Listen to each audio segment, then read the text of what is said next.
Discrete के लिए तो हम अभी पीछे जो 3-4 टॉपिक पढ़कर आए हैं वो चीज़ें होती हैं.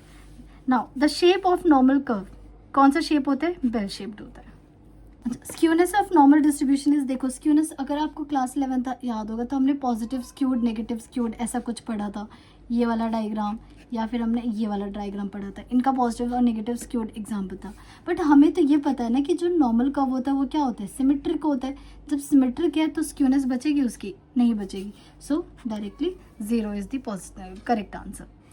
Shape of normal curve depends on, shape जो होता है किस पे डिपेंड करता है? ये डिपेंड करता है हमारे स्टैंडर्ड डेविएशन पे, कि कोई भी जितना भी है डेटा नॉर्मल कर्व के अंदर वो कितना डेविएट हो रहा है उस पे हमारा क्या करता है? शेप डिपेंड करता है.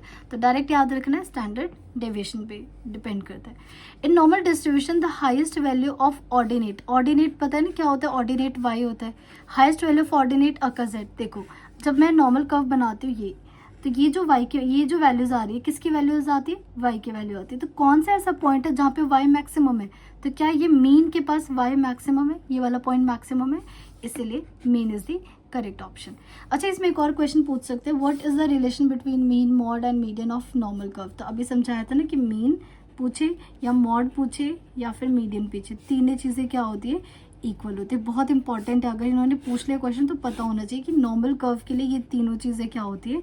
नॉर्मल डिस्ट्रीब्यूशन के लिए सेम होती है. ठीक है, चलो अब इसके कुछ क्वेश्चंस कर लेते हैं जो पेपर में